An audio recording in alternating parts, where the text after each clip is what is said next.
versions.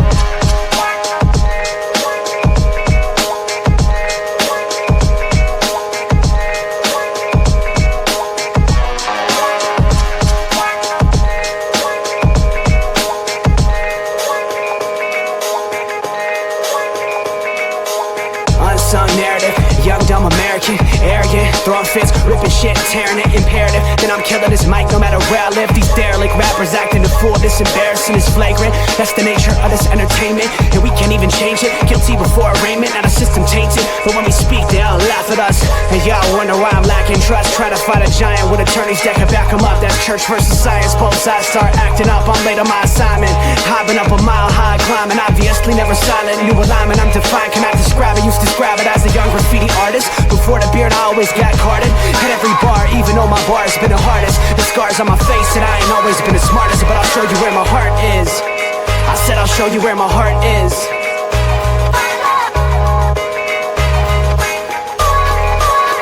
I can show you where my heart's at. See it on my sleeve, even if the beat stops my soul. Ladies and gentlemen, we're back. And we're Raise live the glass. once again. Tuesday, little sports nonsense and whiskey, hanging out with the fellas. Pinky, Robert, how we doing this evening? Cheers, fellas. Oh, buddy. Dude, I'm still riding that high from the movie yesterday, but that'll be later topics. I can't believe that like I said, movie of the year. We'll save the rest of the commentary for later. Fair. So, Pinky, how are you doing? Buddy, I'm good. I'm tired from that movie last night as well, but we made it through the day. I'm ready to talk some sports. I kind of feel like I didn't talk to you guys in a while. And I don't know why. Maybe our chat wasn't popping today. I don't know. It was not. It was pretty dead. I was slinging those policies though, so I was doing my thing. Yeah, you're What'd I number do? one in not a good way for me. I didn't do jack, but that's all right. There's always tomorrow. And it's It's Metallica true. week, so I'm ready.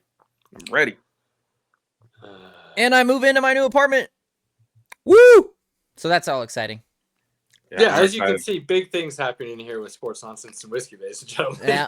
So I'll be having a new background again for like the fourth time again. One of these days I'll just have a permanent setup and it'll be nice and I won't have to worry about it ever again. But One of these days I'll get a setup. all right, you know what? All right. Yeah, okay. You beat me there. That's fair. At least my setup travels with me and okay. Yeah. Hey, Caleb, you what's just new get with this. Just this is what you get. What's been going on in Caleb's world? Chilling, man. Chilling, talking to people how the dead season no longer exists. And there's plenty of sports straight on through these days. So Amen. look, there's Can I even- comment on that real quick? by all means. I gotta get on that. I Yes, actually sir. had a guy. I don't see him very often, but he came up to the fourth floor today at work, and he was waiting for one of the guys, and so I was going over to chat with him. He was like, "Pinky, what are you gonna do, man? All the sports are done." And I was like, "Thank God I watch wrestling, bro." And he just shook his head. He was like, and I was just like, "Hey, man, it's different than when we first grew up. There's a lot more athleticism. There's a lot more stuff that goes on." And again, I like my story, so at least I'm still happy. As Caleb said, the dead season doesn't exist here anymore. When I first came on, yes, that was a very true statement. But there are plenty of sports we talk about and cover. It is fantastic. Plenty of things to go around still. So yeah, there is no dead season here on Sports Nonsense and Whiskey, ladies and gentlemen. Besides, we don't even talk about baseball really. That's okay. And there's some great baseball. I know I'm not gonna bore you guys, all right? There's some great baseball stuff going on right now. There's a boy out in Seattle. If you remember correctly, I told you when the season started, pay attention. Seattle could be an interesting team. They got a guy up there that's doing some work right now. He's mashing doing right now. some work, okay? Ohtani back on the mound. Judge and the Yankees. Baltimore starting to look like they might figure it out. Atlanta's starting to look like they might figure it out. Like there's a lot Acuna. of good stuff in baseball to talk about. It just these guys really could care less. We do talk postseason. They catch up enough to watch some postseason. And we talk about that a little bit. So, and if there's really big stories, I let them know, and then we do discuss. But for those baseball fans, it's just not something as a whole we discuss. But to baseball, congrats, you got some good stuff going on right now. Yeah, if you like baseball, this is not the podcast Probably for not the you. podcast for you, unfortunately. Look, if I talk baseball, you're just gonna hate me. Okay, I'll talk it with you all day. I love it. Like I'm good. Just I like how just we don't. always talk about soccer. Just kidding. Yeah, just don't see eye to eye with baseball people. Apparently, like we don't see the game the same way. Soccer we don't talk about because Pinky could care less, and I don't pay attention enough to uh, be able to really discuss it on the competitive level, i.e., the Premier League, Champions League. I'll watch some National League stuff. UEFA Champions, obviously World Cup. I pay attention enough to that FIFA stuff to Club know. World Cup is happening right now. Yeah, not even watching that, but there's been some upsets. Big.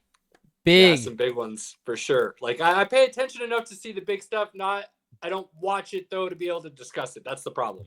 And I do love the sport. Robert knows I do love the sport, but like I watch it still religiously. when we're well, talking, I mean, it is off season for them a little bit. That's why the Club World Cup's happening. Exactly. But when we're talking, basketball and football and then F1 and all the other little stories that pop up here and there, I do watch baseball, but we're not talking about I already have a lot to watch.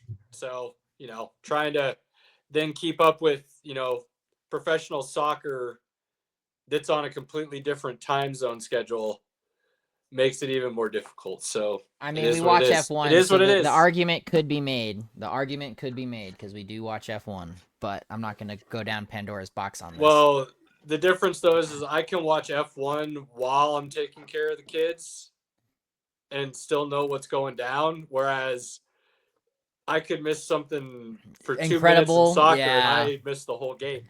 That's fair. So it just becomes a little more difficult, but we try our best to discuss major things and love all sports, and that's the way it is. So tonight we're going to discuss NHL finals briefly, NBA finals a little bit more in depth, discuss some NBA offseason stuff, trades, draft tomorrow night. Got a little bit of an NBA topic that moves into some NFL, a little NFL conversation, and then we've got our nonsense. So, F1 too. Robert, we got the race coming up. So a little got F1. some stuff So to go over there. slate. We can start diving in, ladies and gentlemen. NHL, Stanley Cup Finals, Florida Panthers, back-to-back. Cheers to Florida Panthers. You are dominant once again. How are we feeling, boys? I mean, I just have to say the best part had to come afterwards when I forget the name of the player. And so again, who was ringing all of his neighbors' doorbells like, hey! And then there was the one player who, after everything had shut down and the employees were closing up, he brought the cup back out for them to celebrate. So I thought that was pretty cool. Don't really see a lot of that, just paying respect to the people that help, take care of the people who come to see you. So major respect there. Definitely got a good ticky mark on my book for the Panthers on that, because everybody deserves to participate in that. That's a pretty big deal. I think I saw that this is the first time a Sean is now going to be engraved on the cup. Like nobody else with the name of Sean. Interesting. Sean. Okay. I don't know if there's others, because there's a couple different versions of Sean, but there's not been a Sean with that spelling. This will be the first one. Cool. I will say, in my realm, I always like to watch the celebrations, the parade stuff. That's always some fun content. Stanley Cup stuff, they do such crazy stuff with the cup that it's really enjoyable. I will say, I thought it was pretty cool that Fanatics/WWE was very quick to get the Florida Panthers their title belt, and it literally has the Stanley Cup in the middle of the belt with the Panthers as the side plates. Very cool. I was like, damn. Like, the Nuggets one was pretty cool when it first came out, but this one I was like, damn, that's pretty cool. And they're already selling it, so you could buy it on the Fanatics Did website. they not do this for the Avs when they won? So the first time they made the belt was the Nuggets championship, because Chris Brown had it. And that was like the first time they did it. And now every time they basically create that belt pretty quick and have it there for the parade. Cool. So. Cool. Quick note, I think if I remember correctly, Barkov, the Conn Smythe winner and the captain, was the one who brought the cup out to the employees cleaning up the arena and stuff to celebrate with them. Absolutely cool moment. Marchand went to town with the cup, well-deserved, longtime vet, won a cup decade ago plus, I think now, with Boston. Got another one here with Florida after playing his whole career with Boston, not even wanting to be traded last year, getting down there and this year, and then winning the cup with them. So cool story there. Their goalie, Bobrovsky, stepped up once again, looking like, if not the best, one of the best goaltenders in the league. And then, moving over to the other side after congratulating Florida, what does Edmonton do moving forward? McDavid. They go back and cry home to mama because they lost again.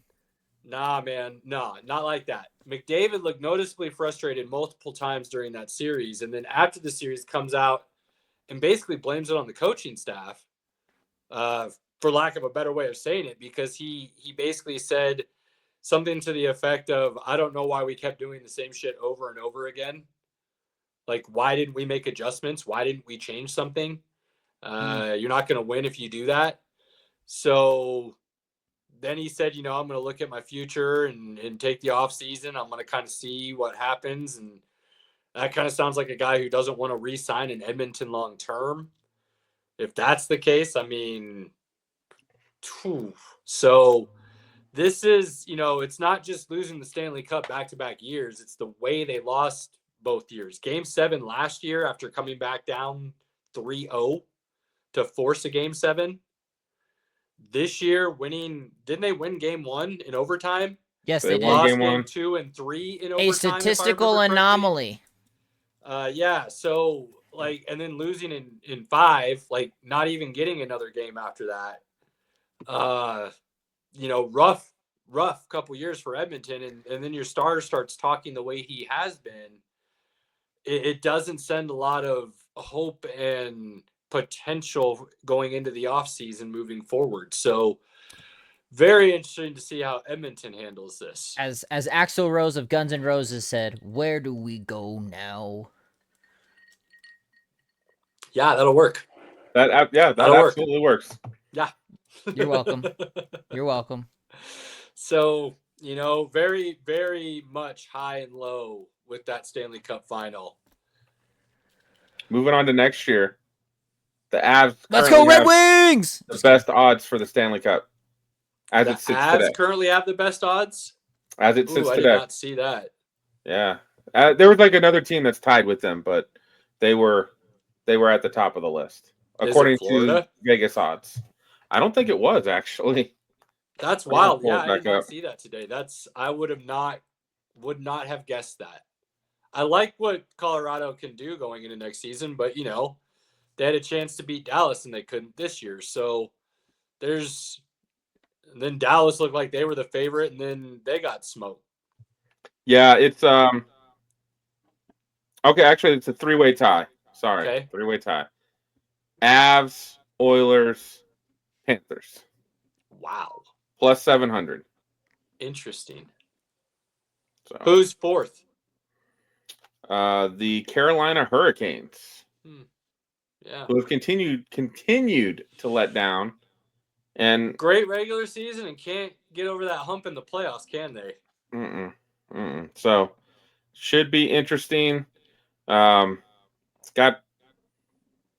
I am going to make it a point. We did not get an Avs game this year. I am going to make it a point to get one next year. I did not get one this year. That is also I've only ever been to a CC game. I've never actually been. So actually, Caleb, you'll find this to be pretty interesting. Now it wasn't for a game or anything. Just my grandmother's neighbor used to do a lot of the sports reporting for Detroit. And took me on to the Joe Louis Arena Ice. So I got to go to the Big Joe before it was taken down to be Little Caesars, and actually have a practice Red Wings cup from there. So nice. Yeah, it's pretty cool. That's I know you solid. guys are big Avs guys, but that is a very cherished memory of mine from sports. Any Just a little bit of historical thing like history. that. So, I can again, appreciate that. Like I've got one of my best memories is running onto Memorial Field back there in the you go. mid '90s when Nebraska was winning national championships, walking through the weight room and seeing the offensive linemen lift. I'll tell you what, I will never forget the size of those human beings. Like absolutely absurd. Damn, that was 20 years ago. That's older than me in some cases. 30 I years mean, ago. I'm turning 29 in a couple weeks, so which we do a podcast show before my birthday, so we better make it a good one. So yeah, I can do our respect best. something historical like that, especially as a kid getting to experience that. That's awesome. Yeah, I was a junior or a sophomore junior in high school, so Nice. that was a very Pinky, cool my experience. sister got a cheerlead as little kid, like 5 years old maybe at Old Mile High before it got turned down. Junior Denver Bronco cheerleader. She got to go up Right. there, and my mom got a ticket to the game to watch the game, or something. Or my mom and dad both got to go, or something. My brother and I were pissed. Like, hold up. She's doing what? Can we join now? How do we go? What do we need to do here? You keep your ass at home. So yeah, she got to go do that at halftime or something of a game one year. That pretty cool stuff. So Nice. yeah, you got stories like that. Share them, man. Those are fun, cool little memories that, to me, like, I hope to give my kids some kind of memory like that rather than just like an autograph as some dude walks by. You know what I mean? Right. Those seem to be more lasting and more fun, if you will, than just like you got a piece of paper with some dude's signature on it hanging on a wall and that's all you got. So True. we'll see what happens. As time progresses. But yeah, Stanley Cup. Speaking of good sports memories, touched that. Looked at it right in the eyes. Snuck just a little boop, boop. Thanks, Beep. Lord Stanley. Boop. Thank you. I'm on my way. Mm. So I've always been fond of that cup, that trophy, and that only added to the fondness. But it really comes from, and we talk about this every year, like even if you don't like hockey, like if you watch the Stanley Cup playoffs, it's kind of hard not to enjoy it. It's just a different level of entertainment in sports and energy and chaos at times that is hard to not enjoy. So it'll be interesting to see what. I am surprised Colorado is tied with Edmonton and Florida there. See what happens. Interesting off season for sure. Yeah, there's already been some moves. I saw Zegras got moved to Philadelphia from Anaheim. Is it still Anaheim? It's Anaheim, right? Anaheim Ducks. Yeah. They haven't changed to Los Angeles. No. They used to be like the Anaheim Angels, now they're the Los Angeles Angels. So, and before that, they were the California Angels. Like, you got to be. Sometimes I get confused when they're all in the same city. If they're not really in the city, which name are they going by these days? You know what I mean? True. Anyways, congratulations once again, Florida. Way You're to a go, hockey Panthers. state. Deal with it. I don't know what else to say. You're a hockey state. How the times have changed, ladies and gentlemen. Isn't it like 2 of the last 7 champions have come from Florida? Or 2 of the last 4 champions have come from Florida, and 4 of the last 7 championships, I think, something like that. Because Tampa won back-to-back. Now Florida's won back-to-back. Avs won in between there. And they've been in 6 finals. Yeah, it's crazy. Like, not a bad place to play hockey, I guess. No state tax. Nice weather when you're not on the ice. Pretty good setup, I guess. You can get the hell out of there during the summer months with the humidity. You can go back to Russia in or your Europe, off-season, wherever you're from. Peace back home. Go back to Canada, since at least 50% of every hockey roster is from our northern bordered friends. The 51st state. Nope, not doing that. Nope, no sir, not doing that. Just had to throw that out there. You can cancel that, man. Just don't cancel all of us, okay? That's all I'm asking. So, moving along to the next championship that has since been decided. from our last conversation, gentlemen. Congratulations, Oklahoma City Thunder. You finished one of the best seasons in NBA history. Whether people want to agree with that or not, statistically speaking, that's what the record book shall show. One of only, I want to say 7 teams, if I remember correctly, to have won more than 80 games in a season, regular season and postseason combined. 68 regular season wins, the NBA championship at the end of the season. I mean, it's MVP, finals MVP, both on your team, really young roster. It's hard to not like and be excited about what they accomplished and did this year. Really young is an understatement. They couldn't even open the champagne bottles correctly. Yeah, so I'm a little surprised by that, I guess is the best way to put it.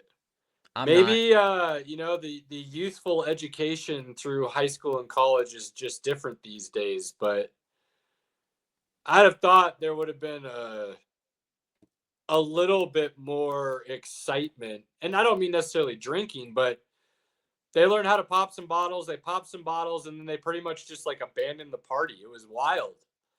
Reporters didn't know what to do. Media was completely confused, had no idea what to try and cover after that. They started doing like family photos with the trophy. Nobody was in the locker room. There was just a bunch of the alcohol and everything left over. So, and like a lot of like, I don't think most of them could drink. I feel like most of that team's at least 21. They just don't. So good for them. Like by no means, like good for you. If that's not your thing, cool. Move on. Go celebrate your own way. I don't care. It was just such and I think that's what makes this team even more unique and fun to really dive into as the years go on, is the fact that wasn't their jam.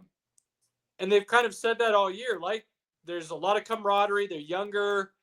They don't really go out and party. They're more stay at home with their families, video games, hang out with each other kind of stuff. They're not as much in the nightlife. Maybe part of that is being in Oklahoma City. There's not a lot of that to do. But that's just kind of their character anyways.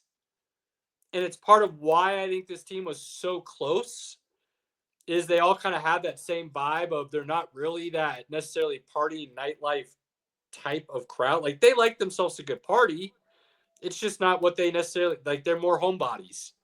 And the fact that they're all kind of like that, and they just love the game and they love to ball, is part of the reason why they're able to bond and get along so well, and then go out there and translate that onto the court. So, Pinky, I know you're not a huge fan of their offensive game. I would argue that, but I know we both agree on the fact that when you play that kind of aggressive team togetherness type of defense, whether people want to talk about how they hold or they hack or they get away with a lot or not, I've said it, you've said it, if you're going to be the more aggressive team and the other team's not going to step up to that challenge, the refs are going to let you get away with a little bit more usually. Well, they're not going to blow the whistle every play. Yeah. So I think them being able to do that and then know who they are on the offensive end and stay consistent, even through this series when they could have panicked. They believed in themselves. They knew what they had. They got home to Game 7, and they took home the trophy, and it was incredible. Well done. Love SGA's game. Really love Jalen Williams' game, and we can talk about that more later. I think Chet is a huge piece. I talked about last week or the week before how him and Wemby are not that much different. The gap's not as big as people want to believe. Their games are very similar. It's gigantic. Don't even start. It's not gigantic. It's truly gigantic. Not. Chet is such a bitch. Oh, man. He was awful in that Game 7. His defense in Game 7 was incredible. Everything else sucked. And it was noticeable. The same amount of touches and number one option in the offense. I bet he puts up almost identical numbers to Wemby. Like, they're just not that much different. They're not. And absolutely that's part of the reason why OKC was able to do what they did. Is when you have that kind of talent as your third option, maybe even fourth some nights, depending on who's coming off the bench and shooting hot, and he's willing to play that role, it's a huge asset. A lot of questions going forward with the new CBA setup that's been talked about plenty over the last year or two, the second apron, you have that many so-called stars on your team that want to get max contracts, they're very unlikely you're able to afford or pay those taxes to keep them all. So they've got like a year or two before they have to worry about that. They though, do. They do. But I'm just saying, like, long term, what does that look like? They've got a lot of draft picks, but you still got to hit on them. And they've been fortunate enough to do so up to this point, enough to fill out a roster for a championship. But you want to talk about dynasty, I could throw some water on that real quick, because they needed a game 7 against Denver, and Denver was basically down 2 starters for that game 7 due to injury. You win the championship against Indiana, they end up losing one of their top guys at the beginning of the game in a game 7. So while things felt, I didn't want to bring that up to begin with, because they did earn it. Like, part of earning a championship is the attrition of the season, right, Pinky? You talk about it all the time. You got to be healthy enough to get through it. Absolutely. So, I mean, we can make the argument the Celtics' great season last year in the playoffs, every team they played were down their top guy. Every single team lost their top guy during the Celtics series. So that was an easier path than normal, right? That's not their fault. They had to still go out there and do it. I give Oklahoma City a lot of credit. I actually said last year that I thought Oklahoma City would come out this year and be a really good team. And they did. They proved me right. And I said that because they have so much young talent. They've got a good organization. And again, when you have 2 guys that have a similar game of going to the hole and putting the ball up and getting fouls, they generate points consistently. I have some issues with some of it. I see a lot of things. I actually think Jalen Williams is actually a little bit better than SGA, because SGA pushes off every single time he goes to the hoop. Every single time. Every single time he does the arm out, it's a full arm extension. He gets the guy off of him, he shoots, and then they get a foul call. And I'm like, wait, he pushed the guy first. How are we calling a foul? But they're not calling it. They're not calling it. But this also proves, I think this would prove my point. If Jordan played, I was going to ask you about this, so I'm glad you brought this up. Jordan's mid-range game was deadly most nights. Most nights he was deadly. And then at times he had the ability to dribble around people and go right to the hole. In today's game where you can't touch anybody, he's going to the hole a majority of the time. His mid-range deadly. He's going to spend half his time at the free throw line. I don't see how Jordan doesn't average 40. And some people try to argue, like, no. I'm like, well, he averaged, like, what was it, 37 one year? You're telling me he couldn't average 40 in a time where you can't touch nobody? When he would get fouled all the time and not get it called? Like, he didn't have as many and ones as they get today. So I think he would definitely average after watching SGA play almost all year, I might say he might put up 45 average. Because he didn't spend half his time at the free throw line. Oh, he's going to throw up his jersey number, huh? Every night. I mean, look. Every night. I've talked to you about it. I don't know why people are so against this thought process when Jordan is arguably the most prolific scorer in NBA history. I think you bring up a great point in the fact that if you look at SGA's game this year and how he averaged, what did he average? 32, I think, this season, 31, right in there. It'd be hard to say that Jordan wouldn't do it better than what SGA did, in which case, then yes, he would average more points. So you throw in a couple extra buckets to that and you're at 40 pretty easily. So it's pretty wild thought to think that that is a capable thing night in and night out. But look, I've talked about a lot with you guys being a 3-level scorer in the NBA and how rare it is in today's game, a true 3-level scorer. I mean, you got to be able to play with your back to the basket, have a mid-range game, and be able to shoot from the 3. There's few guys that can do that in the league in today's game. And a lot of it is missing the mid-range. And when you can consistently score from that free throw line extended, I mean, it just it opens up a whole new layer of options for you on the offensive side of the ball because of how spaced out the game is today. And people always think the spacing is so you can be past the 3-point line. And really there's this whole little opening there that not many people take advantage of. So SGA found it. He's using it to his advantage. And I think one of the things about his game is whether he pushes off every time or not, the one thing he does do really well is he has a spot on the floor that he prefers. And he gets to that spot more often than not. And if he gets to that spot, he's fairly automatic. And that's that free throw line elbow extended area. Oh, And absolutely. he'll come across the face of the lane to get to those spots. And once he gets there, it's a nice little 15 to 18-foot jumper for him that he can bury because he's long. And he shoots from a heightened place on his jump shot. It's not from a lower place. So when he jumps and uses his length and the ball is coming from a lot further and higher away for most people to be able to block. And he pushed you off. It helps. I'm just saying. So some interesting things there for sure going forward with Oklahoma City. On the other side, Indiana, after the season they had and the run they had, absolute heartbreak. Absolute heartbreak. And the moment Halliburton went down, you could almost see that air never got reinflated into that team.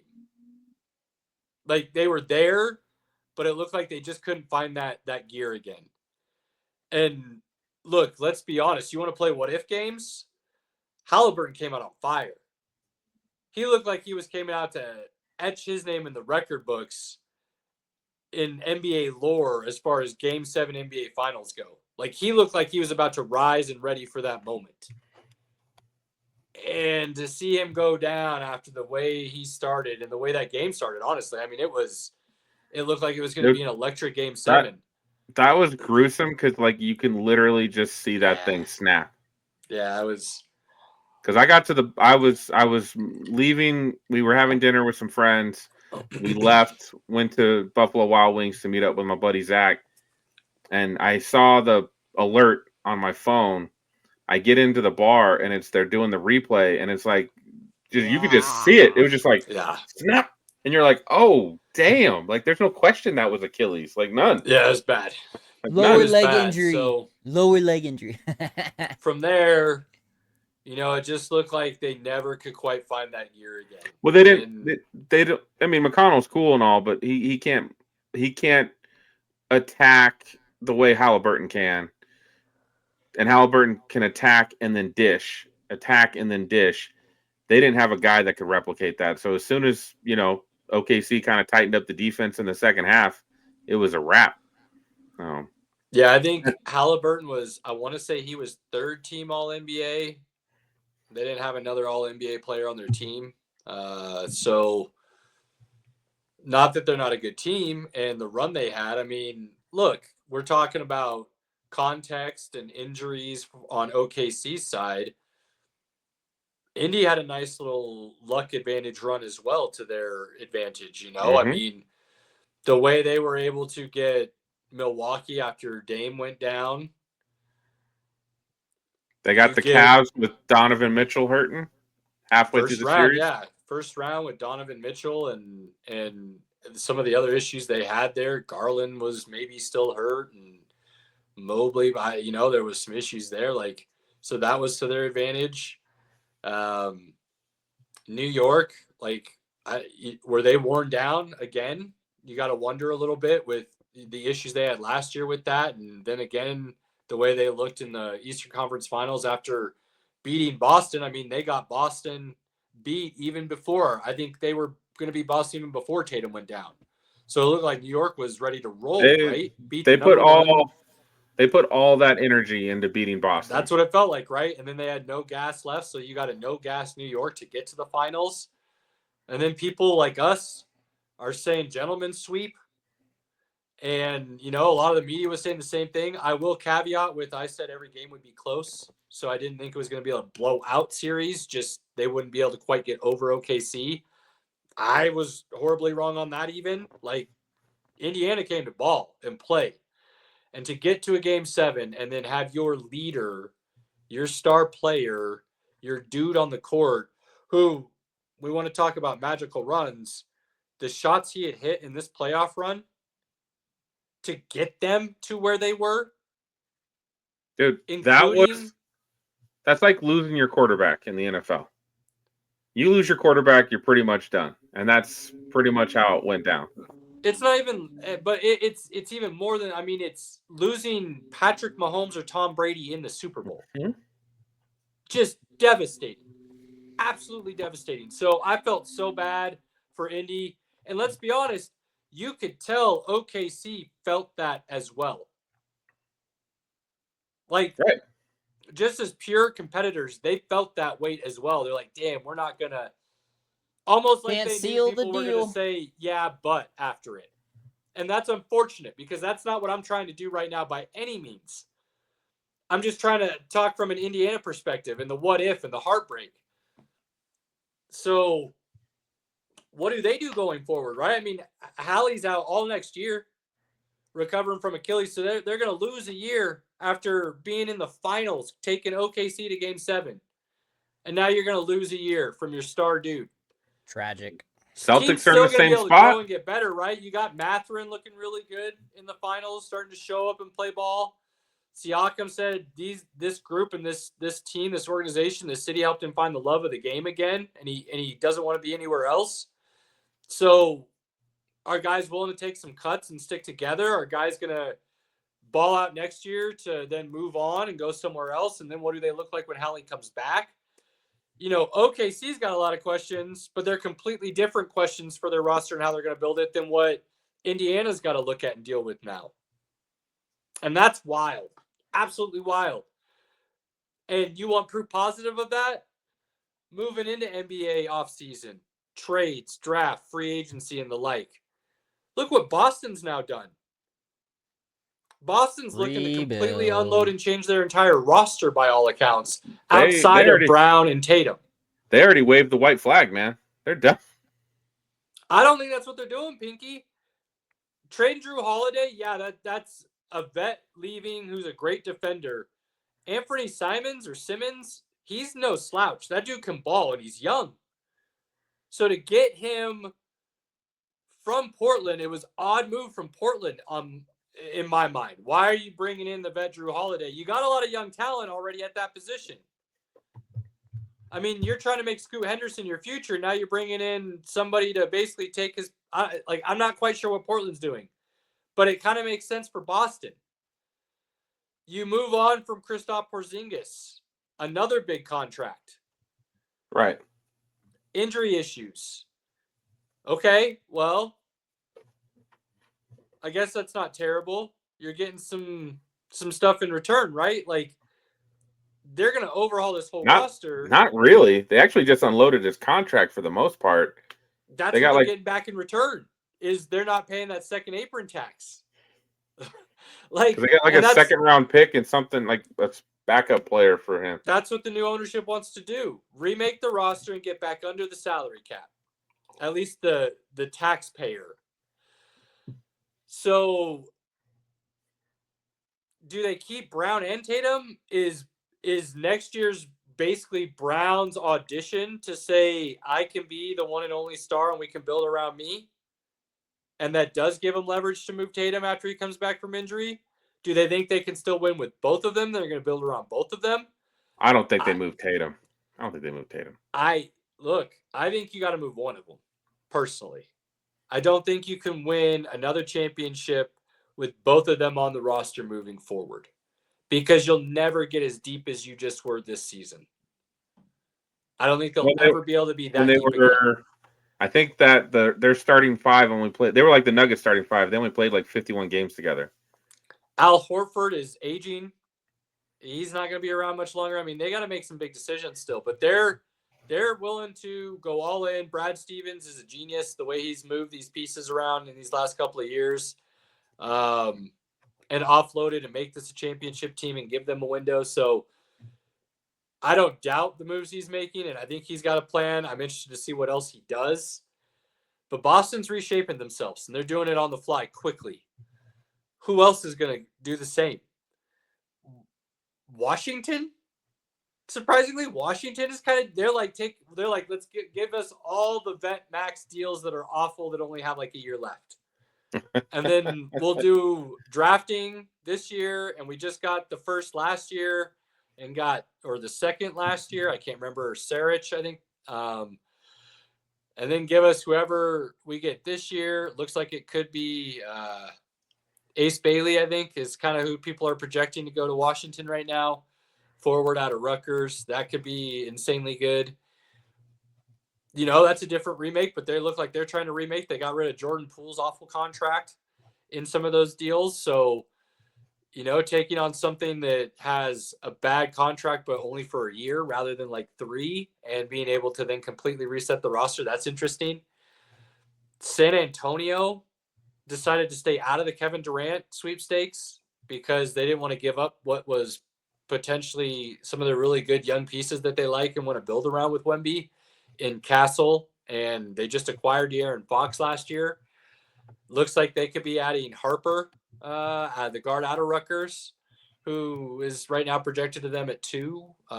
Really good guard, really good. But then they're going to be kind of overloaded at a position ever so slightly with Castle and Fox and Harper. But you really could play all of them in Wemby and then just find another big. And that could be dangerous. So it's interesting to see what they do on the fly in remaking themselves. Love what Houston did getting Durant and Phoenix did getting rid of him. I think it was as close to a win-win trade as you can get for what each organization is trying to do right now. I think a big question mark will be what Green becomes. I think there's still a lot of meat left on the bones for him to develop into a true star in the league and a really good first option scorer.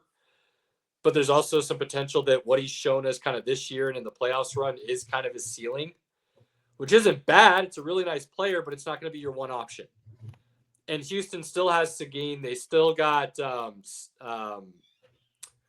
dang it, I'm drawing a blank. Amen Thompson or Asur Thompson. I can't remember which Thompson is there now. But they got the Thompson. They've got, the other forward. Why am I drawing a blank on all their guys right now? But they got a lot of young talent that they were going to have to make decisions on anyways. You're not going to be able to pay them all. So if you think you're in a position to win now, and you know you're not going to be able to sign all the guys long-term anyways, try to maximize the window you do have and add a scorer like Durant, who can be a true one option when it comes to scoring, and you can rely on him if you need to in those big moments to get the ball in the basket. And then you send Green and not a ton else. It's not like the Desmond Bain package that Orlando sent to Memphis, right? So by sending someone of maybe a higher caliber of potential in Green, you don't have to send as many picks, so you don't necessarily mortgage your future while you're at it. Phoenix gets Green, and then this year's 10th overall, I believe. So they'll be able to add another piece. Sounds like they want to keep Booker, which to me makes no sense. I think the smart thing to do would be to move him because you could get a really big package for Booker. Beal's not going anywhere. So, look, he's there. Unless you're going to cut him and buy him out, which is crazy expensive. But, I mean, if you do that, then you build around Booker still, and that's the grand plan, cool. You got a 3-4 year window, I think, where Booker can still be that dude, and you can truly build around him. But you should have already done that. You've wasted 3 years of that potential. That's the crazy part. So it'll be interesting to see what Phoenix does. You know, there's still a lot of questions with teams that can't make moves. Denver can't really do anything. Minnesota probably can't really do anything. New York can't really do anything. They could, but it would involve so many moving parts and pieces that it would change your roster, not really add to it. So does it end up changing your roster enough to put you in position to go further than you did last year? Or do you just need to, you know, in Milwaukee's case, in Denver's case, do you just need to be healthy? And then you feel like you could still get over the hump and compete for a title. Now, Milwaukee's a little bit different because Lillard's out next year. The likelihood of him playing at all significantly, even if he were to come back miraculously by the playoffs, is slim to none. So Milwaukee's in an even worse spot than Denver because even if they are still healthy, they're still missing a key piece where Denver healthy everybody back, they still have some talent to be able to do something.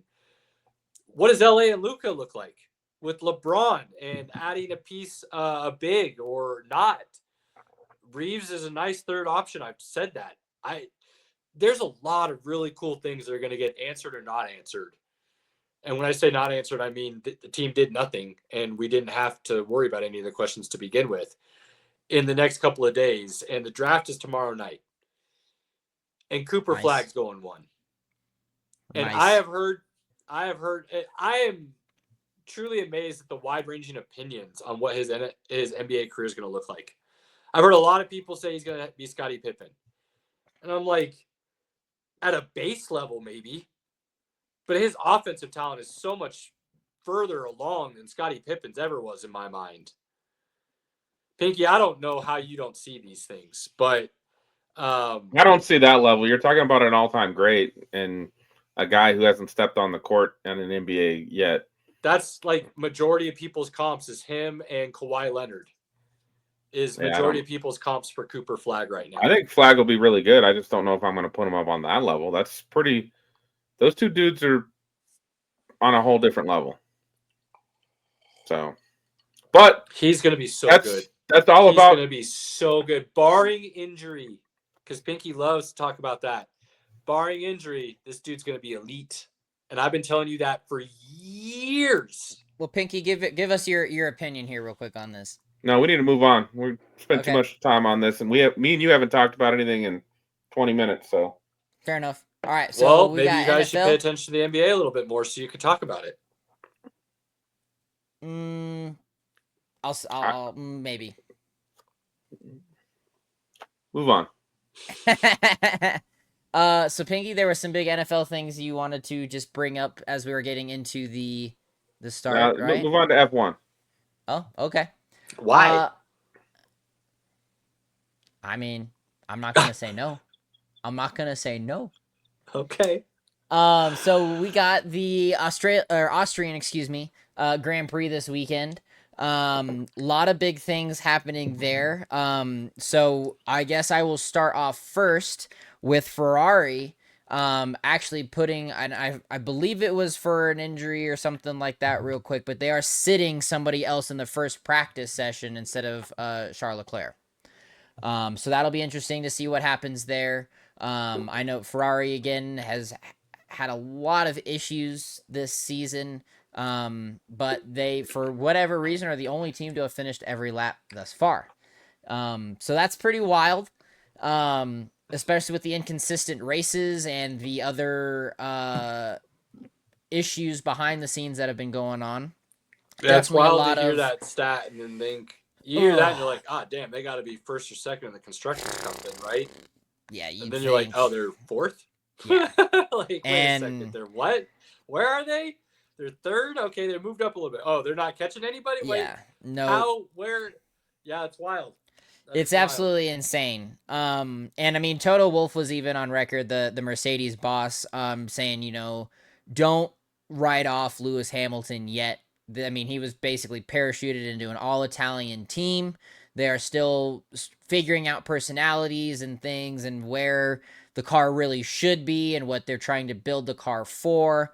So if I really think they're going to be late bloomers, if at all, this season. I definitely think next season they'll be a lot stronger. But Ferrari is definitely hurting a little bit, even though they are so far the batting 1,000 here with the races so far. And it's been, I've had seen a stat about Lewis Hamilton, and this is one of the first seasons ever, I believe, in his career that he has not had a podium in these first 10 races. So absolutely insane of a storyline. Loving where this is headed because it just gives so much potential for other things. Got Mercedes coming in off their 2 podium finishes this last weekend after the abysmal McLaren performance at the very end of the race 2 weeks ago. So I'm hoping that we're going to get a good Mercedes turnout for the Austrian Grand Prix. And then the other exciting thing that I didn't even know, just again being relatively new to the sport, Max Verstappen is the only person to win a back-to-back circuit weekend. So in the same season. So he won week 1 and a weekend 2. First one was the Austrian Grand Prix at the Red Bull Ring, which we'll be at this weekend. And then the one after that was the Styrian Grand Prix, and this was back in 21. Max has still looked very strong this season, so I wonder if that'll be something that we actually may get to see. A lot of good things coming out with that. And Red Bull still don't really have a second driver, so Yuki Tsunoda is still virtually not there. I still think they pulled Liam Lawson too soon. I definitely wish they would have given him a few more races before. You know, it's something I learned about F1 drivers recently here this last week that I did not realize. They're not signed to season-long contracts per se. Yep. They're signed to race by race, maybe 5 races. Like, why would you sign a driver to just 5 races for the season? Like, it's so odd to me that's and then you got to re-sign them. Operate. Like, and if you're trying to win a Constructors Cup, you're going to need both of your cars to make sure they're at the top on a regular basis.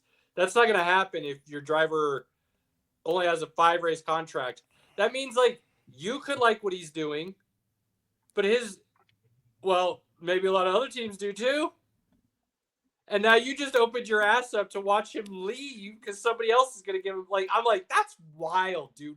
Name another sport where you have a contract that doesn't go through at least the season. In one of George Russell's interviews these last few days, he went on record saying if every driver had no contract for next year, Max Verstappen would be the number 1 for every single team. Yeah, that's been. I mean, teams have said that. So I don't know what they're called. Captains, presidents. How big are these contracts that these guys are signing? I don't know. I haven't really. It all depends on who. I mean, yeah, Caleb's out. So let me see. Let's just look up Max's. Because I'm just thinking, like, if you only have a contract for like 5 races, and you do really well in those 5 races, now you get to negotiate a much higher deal. So his current contract with Red Bull is worth over $275 million for the last 5 years, with a base salary of $55 million per year. This contract was signed back in 2022 and is extended until 28. So some racers have pretty big. Well, when you're Max Verstappen, and that's kind of to be expected, where like Kimi. So when you're Lewis Hamilton, Max, the top guys, you have a more secure contract. Seat in most cases. Like one of the other big ones that I was actually going to bring up here was Valtteri, and possibly he's currently a backup driver for Mercedes, but and it's been rumored for a while, but made a very nonchalant, we'll say, post about him taking a Cadillac seat for next year. With them coming in, which that means that's 1 seat filled. So who's going to be seat number 2? But they got to build a whole thing around that. So still a lot of details to come there. It's still rumor. Nothing is done until it's in ink. So. And Verstappen's contract, isn't his up after next year? No, his is until 2028. It is until 2028. Still. I feel like he's got an out clause or something coming up. Before that, I believe he does. Yeah, 2024 to 2028 is that's current. He signed a 5-year, $275 million contract. Yeah, but they're talking. I keep hearing people talk about how he's been looking at other teams. So does he have an out in the contract after the first year or something? Because that might be getting too deep for what we have access to. Maybe right now, but I keep hearing it talked about, so there's something going on there because you don't talk to other teams 3 years in advance to see if you're going to leave. So that, again, we're new to the sport. We got some catching up to do and learning. So maybe you do in F1. I don't know. We'll that'll be coming. That'll be coming. So we'll get there. But a lot of cool F1 stuff. And I mean to kind of bridge our topics here as we transition to nonsense. Going back to Lewis Hamilton here, being an executive producer for F1 definitely did it right. He definitely had a lot of commentary on it. He basically, in this case, and I don't usually throw this out just because the man is already a GOAT in the movie industry. For this movie, he was the Tom Cruise for this team. I mean, even to the point where he is like, no, that's not this turn, it's that turn. With all the sound and how all of it was designed and how they shot everything. Lewis Hamilton is his IQ for this is absolutely off the charts. And I definitely think the movie was all the better for it. It wasn't just kind of a put together thing. It definitely, I mean, they had 2 years to do it with the SAG-AFTRA strikes. So they definitely really buckled down and made a killer movie. Who's the director? Joseph Krasinski, who did Top Gun Maverick. So apparently he went to Brad Pitt already having Lewis Hamilton on board and told Brad Pitt such that he went to Lewis Hamilton first, because if he didn't have Lewis, he wasn't sure if he was going to be able to do what he wanted to do with the movie. And then Brad went on to talk about, at least in this interview I saw, basically stating that the ability for Lewis to add credibility to the movie where there's things that they weren't going to be able to do just because it's a movie. Like you're not going to do what's factual because that's just not going to be good for the movie. You know what I mean? Absolutely. So they're going to have to embellish certain things about an F1 track and a race and the setup and the way things start or stop, like little things here and there that they're going to have to make not factual or accurate. And him being able to say, nah, on turn 12 of this track, it sounds like this. Exactly. For him to do that and add that level of credibility and authenticity and realism to the movie just took it to another level and made them all feel like there was this special thing happening. And I thought that was really cool to hear from Brad Pitt. Absolutely. And conceptually, before it became the F1 movie, it was going to possibly be the Days of Thunder sequel, but then it transitioned into F1. So thought that was a pretty neat fact about the movie itself. But they really did their research, and actually, I don't want to steal Pinky's thunder on this because he said it, not me, as we were walking out of the theater about how good of a sports movie this was. So Pinky, please enlighten us on your take. So, it's a really good sports movie when at the end of the movie you're shedding a tear. At the outcome of the movie, you're shedding a tear. I'm a little emotional as a 45-year-old. It happens. There's certain things that just get me. It got me. I was in. It made me feel something, right? Which again, when I go to a movie, I want to be entertained, and then to go to that next level, can you make me feel something? Sure. Right? I'm easily entertained, guilty as charged, but to take it to that next level and make me actually leave the theater feeling something is when I'm like, man, that is a damn good movie, and I'd be more than happy to watch it again. And I will tell you, like, I am not a huge F1 guy, obviously. I don't have the time at the moment to try to invest into it. I'm letting you guys do it and educate me. But one of the things they see in the movie, and that's where you could tell that's an actual, Lewis Hamilton, a racer, went into meetings and told them, here's what we need to have. There's multiple times throughout the movie they're having a pre-race meeting with the whole team. Everybody's there. What's plan A? What's plan B? And they're going over, we need to have these tires for the first so much of the track, and then we need these tires for the middle and these tires for the end. Like, you don't really get that in most movies, but they were able to put that information in an interesting way that you really didn't think about it. I didn't think about it until Robert just started talking about Lewis Hamilton being a producer of the movie and providing that insight. And then it was like, oh, well, that makes sense while they had these parts of the movie where they were educating you on, like, I know you like kind of numbers and stats and things that kind of like equal into performance. This movie has all of that. It talks about all the details that go into shaving just a millisecond off of your time. That's part of the reason I got interested in the sport and NASCAR, motorsports in general, is because you start learning. It's not just some dude turning a wheel and mashing on the gas.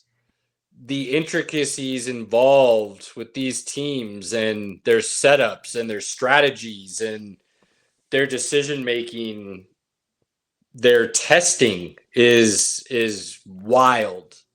So, and then to see them try to go out and then try to put those things into action and performance is even more fun to watch if you start learning the chessboard, if you will.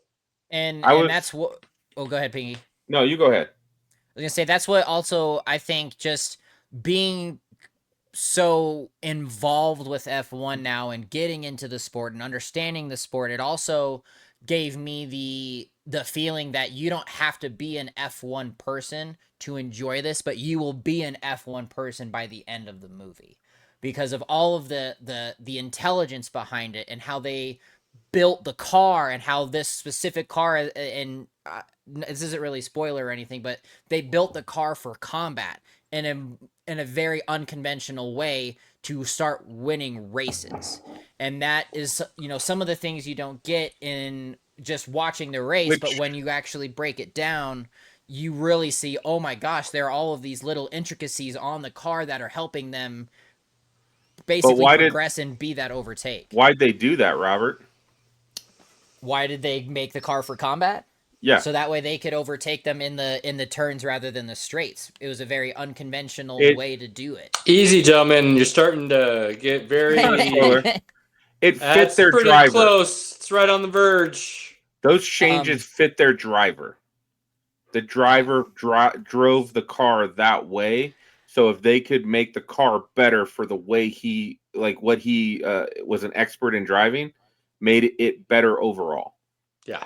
And it really gives in the way that they train, and they have, this is the new age training, this is the old way of training. It really puts into your mind of there are so many ways to prepare for this, but there will be no real test like you until you're on the track. And it's got then.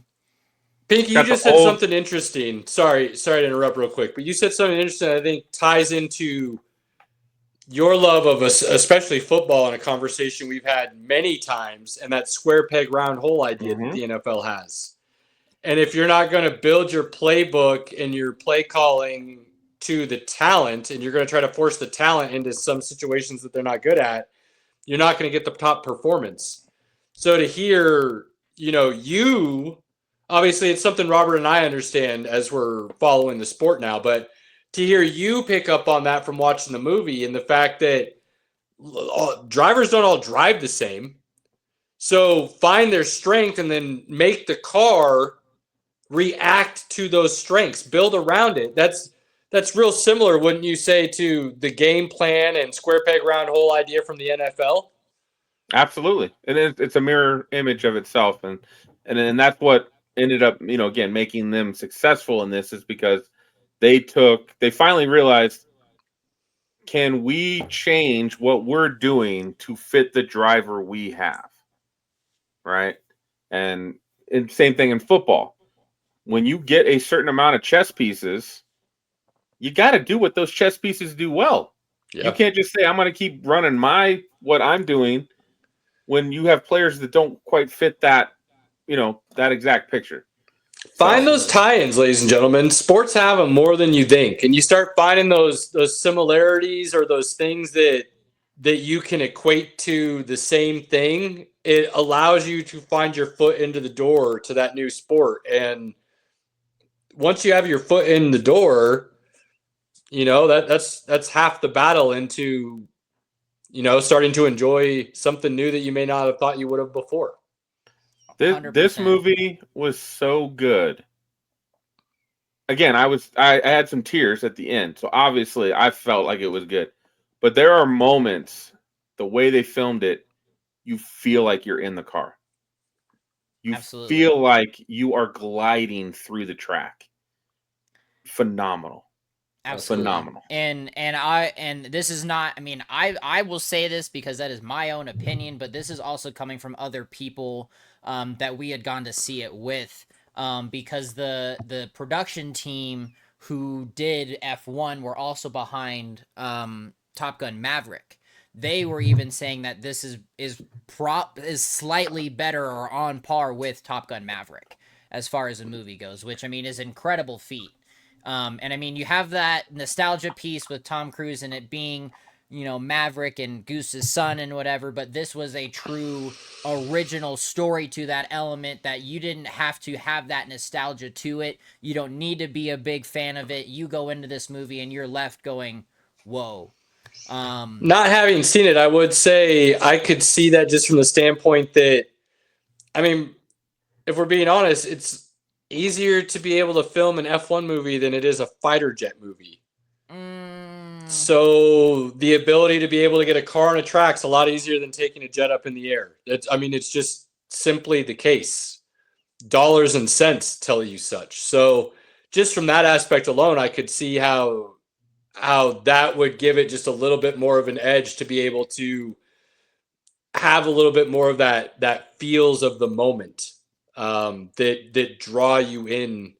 Whereas, I mean, you know, you can get a little bit more racing and car experience than you can sitting behind the stick in the jet. I mean, as a sports movie goes, this is maybe the best sports movie I've seen in a long time. Whoa. In a long time. And Pinky's not an F1 dude. He might start paying more attention now, it sounds like, but this isn't somebody who like follows the sport and loves it. That's me and Robert. So it's cool to hear that you're seeing things that you can draw comparisons from. I mean, it got you into feels. You loved it as a sports movie, not just a movie. It's cool to hear you see that. I've looked at tickets for the F1 in Vegas for the last 3 years, okay? Yeah! Well, Let's go! If we're being honest, though, that's not so you can go watch the race. It's more because you love Vegas and you know that's a hell of a party, which I don't blame you. You're dead nuts right on with that.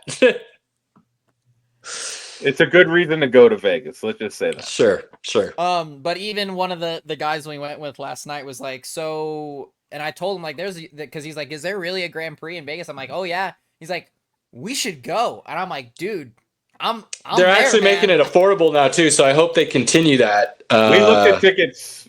Junior and I looked at tickets on the way home. There's a couple that are, they're okay, but I'm assuming they're not really great tickets overall. But they were at least affordable. Yeah, and I've found some. I'm waiting to see if they keep the track the same, because if they do, there's actually some hotels that you can actually just book, and we could be chilling, watching the race from our room, hanging out. And then walking the paddock and stuff is free. So there might be some ways we can enjoy it even a little bit more fun. I'm just saying. I'm already putting some plans together. I just got to make sure Vegas stays what they're trying to do and make it an affordable. Try to bring the family to Vegas to watch an F1 race. We'll see if they continue to do that or not. Sign me up. Yeah, for real. So, Caleb, I will say this. I don't know what you need to do to make this happen. Take the wife. Go to this movie. This needs to be seen in theaters. It is an excellent movie. So wrapping up with the F1 movie, I know we talked about this last week. I'm bringing it up again because this dude just will not shut up. I am excited for Superman. However, quit shoving it down my throat. Quit telling me things that are in this movie. Quit telling me who's actors and who's voicing and doing what. Let it be a surprise.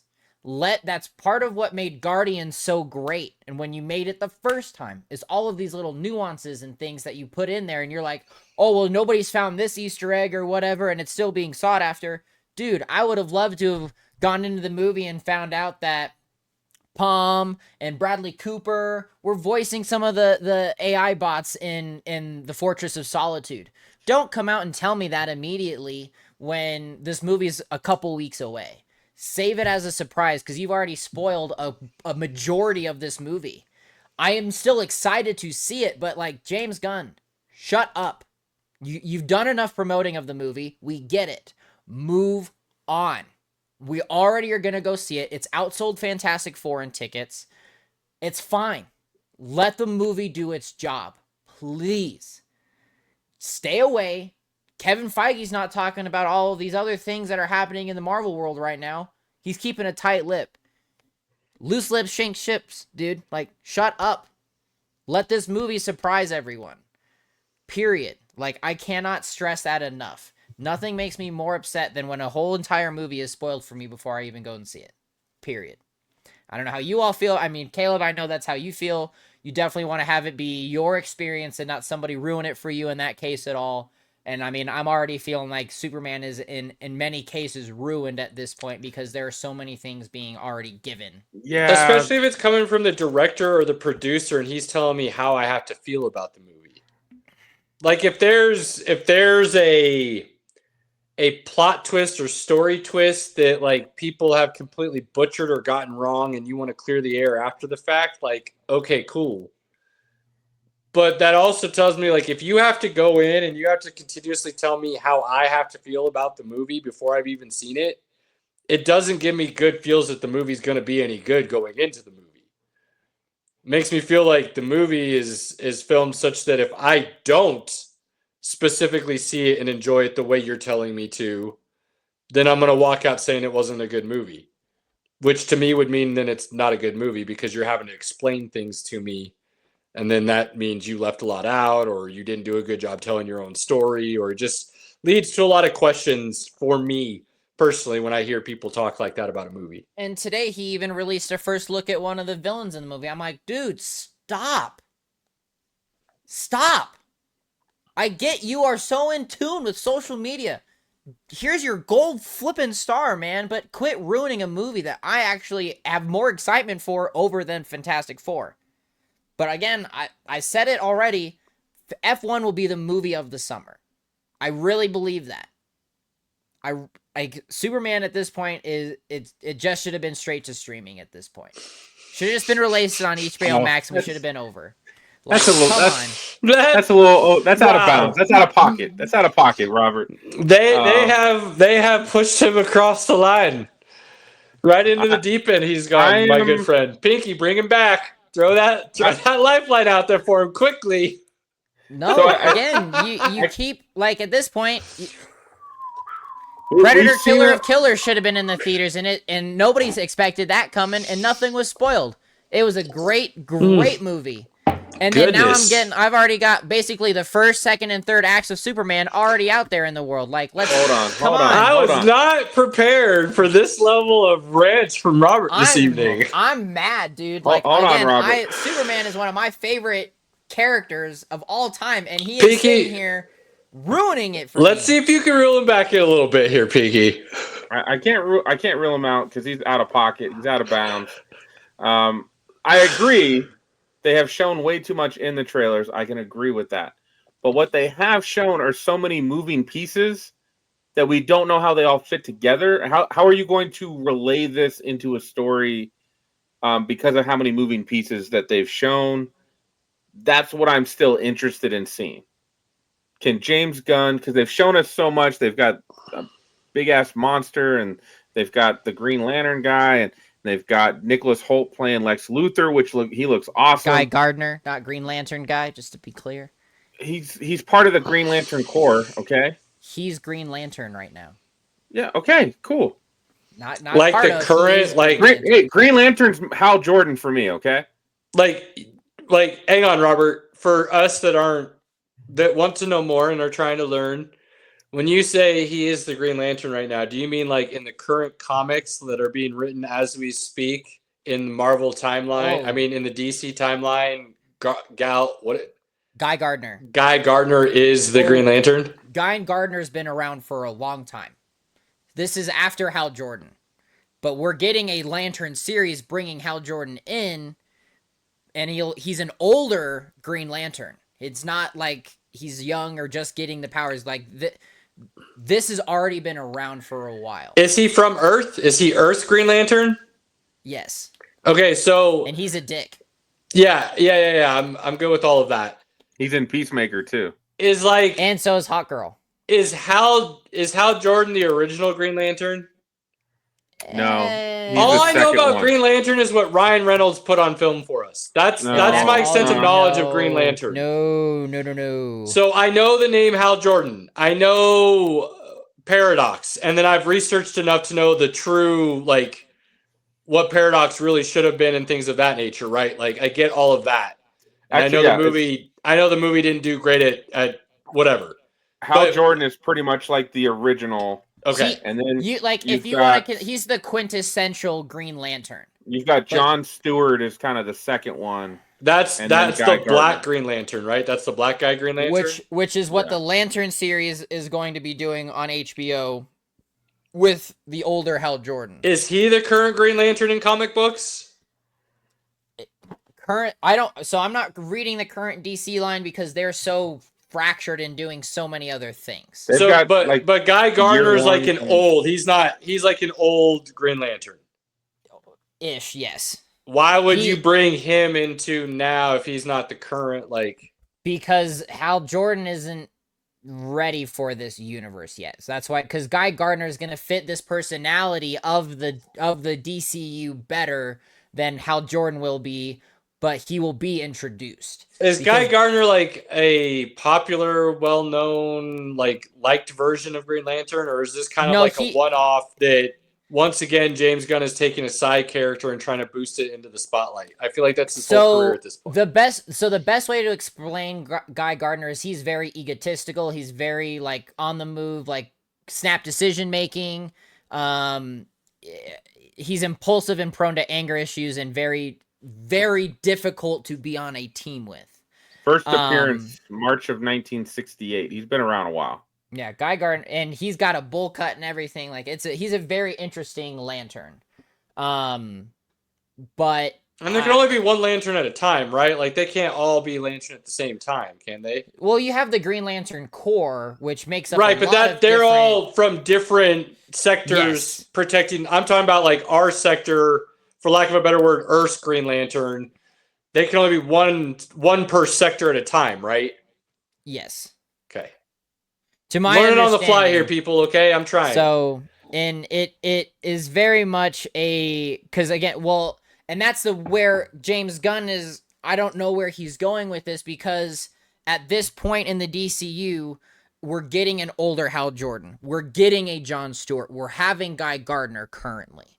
So where all of that is going to tie in, we're not entirely sure yet, and that's what is, and leaving a big question mark going forward on a lot of these DCU stories, because again, right, we are getting Superman, and then a month later we're getting Peacemaker, which features a lot of these. They're not the Justice League of America yet. I forget what what they called them here. James Gunn already brought that up too. Dude, shut your mouth. And where a lot of these other storylines are starting to converge.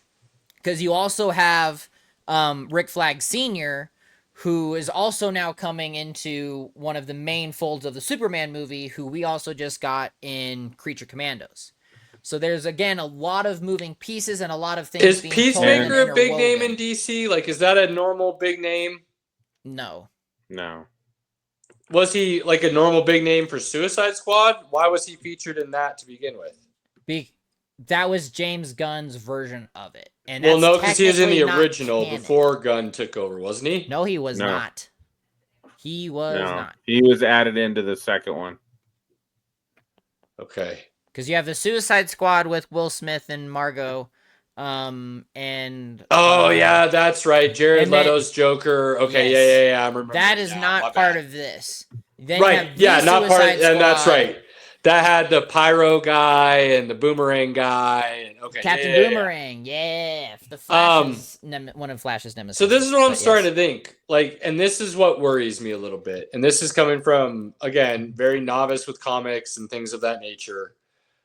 But James Gunn seems to be, and I don't know how else to say this, and I mean this in like the best way possible, so it's not meant to be derogatory or anything, but like the nerd who didn't necessarily have a lot of friends and was so deep into comics, he went and found like characters that weren't like the the mainline people. Like he wanted to find the offbeat, the B side, the B movie kind of characters, and he fell in love with those. And his whole life is now devoted to bringing those characters to screen rather than like the main characters that everybody would know and love. And it worked great with Guardians of the Galaxy because one, the movie was awesome. So props to James Gunn. I'm not trying to like take away from what he's capable of. But two, I think it worked really well because you had all the other main characters. Now it sounds like he's kind of trying to do like almost like one main character in Superman and then all these other side characters to push the universe initially. And as somebody who doesn't know a lot, it feels like a really easy way to fail. Because like Robert, you know, you told me about it. You gave me some back stuff. I tried to get into Creature Commando. Could not at all. It's great. I just didn't care about any of those characters. And Weasel's story is brutal. Absolutely brutal. Dude. And even that, I was still like, I'm not feeling this. Like, it just doesn't do anything for me. Clayface, I could give a shit less. Which we're getting a live action honestly, Clayface, which I talked about last week. Could give a shit less about that character. That's like to me bringing Sandman and making him one of the main movie attractions in the MCU. Like, it's ridiculous to me. And I could be wrong. But I'm just saying from somebody who doesn't know a lot but knows enough to know what we're talking about as far as it's a comic book universe. It's Batman, Superman. I get it. The joke. So you're bringing some things in where I'm like, really? That's how you want to start this universe? And to me, it's like, I hope they're good. And James Gunn does some pretty good stuff, but you're taking some big risks here to start. So, and again, I mean, that personally... And I do love Peacemaker. I'll throw that out there. Pinky and I have talked about it a lot. We love Peacemaker. Dude, and that's one of I'm so excited. Peacemaker season 2 is that we're going to be watching that premiere, Pinky. I know you're not a freaking... I can't watch it week to week, but I'll be watching that week to week, Robert. Don't worry. Yes! Guaranteed that will be a week to week watch for me. And to go off of what you just said there, Caleb, too, with taking a lot of risks, I mean, that's one thing that DC hasn't really done, to be quite honest. Okay. And that is what Marvel has now shied away from. Guardians of the Galaxy was one of Marvel's biggest money makers. Nobody cared. Nobody knew about it. They were like, it's Marvel, it's going to matter, we need to go see it. And it became a sleeper hit.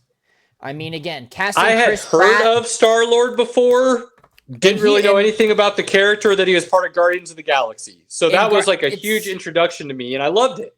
And it's not even the original Guardians lineup. That happens in the second one. Learned that, and yeah. It really gives merit to, okay, like James Gunn has an idea, but is it too big of an idea for it to work? That is my fear. I love the risks that they are taking. Peacemaker was a risk. Hit. While I know it didn't hit for you, Caleb, Creature Commandos for a lot of other people was a big hit. So to see where a lot of this is now going to develop and go again, just like I said about Fantastic Four, there's a lot of chips being put into the pot on just the Superman movie hitting. There's a lot of chips being put into the pot for Marvel to make Fantastic Four hit because while what's the next movie on the schedule for DC? After Superman. While he pulls that up, I will say it is interesting that James Gunn decided to start his universe with basically an Avengers movie, right? I mean, that's pretty much what we're hearing this is going to be for the most part is like the formation of the Justice League, for lack of a better way of putting it, maybe, possibly. It will be Superman. It'll be Supergirl, and then Clayface will be the next two big movie projects. So 2 Superman movies, Clayface is a movie? I thought Clayface was a TV show. Nope, they're making Clayface into a feature film.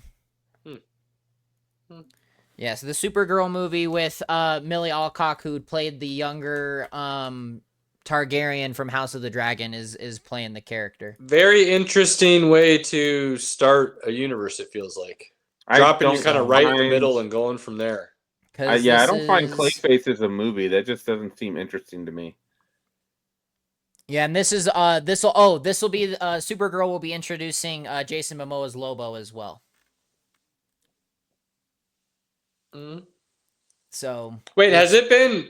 I didn't know that was officially confirmed. Has that been officially confirmed? He is yeah, Lobo. yeah. That is happening. They've already done that. There, if I I'm not missed that mistaken, somehow. I guess. Okay, cool. I believe Supergirl has already wrapped principal photography. I know we had talked about it at one point. Maybe we were talking about it because he was announced, and I just forgot. But I know we were talking about how it's his he was made to play that, and it's almost too perfect. And I was questioning whether or not I'm going to see Lobo or I'm going to see Jason Momoa playing Lobo, like I see The Rock playing every character. I do remember having that conversation. I guess I didn't realize it was official. Yeah, he is official. Cool. And so they did wrap principal photography in the middle of May. So now they are doing all of the work on finalizing VFX and whatnot and doing some other cuts. And eventually, of course, there'll be some reshoots for some things. But that is on the next slate to come out. What's that potential release date? June 26, 2026. So basically a year from now. Okay. So, which, I mean, again, super excited for. We got a lot of filler things in the meantime, so we'll see what happens. Okay. Well, maybe Superman will be so bomb that it will redeem James Gunn in Robert's eyes, but I think it's going to have to be really bomb to do. I have tickets for 6:00 on July 11th. I am excited to go. I will be wearing my Superman stuff. Let's do 9:00 on July 10th. Let's do that. On Thursday, okay. As we're speaking, they're looking at tickets, ladies and gentlemen. I've already bought tickets. I love these guys. I have tickets to F1 again on Friday night. Like, what do you mean? Well, I'm gonna watch wrestling all day Saturday and Sunday, so I can't go those days.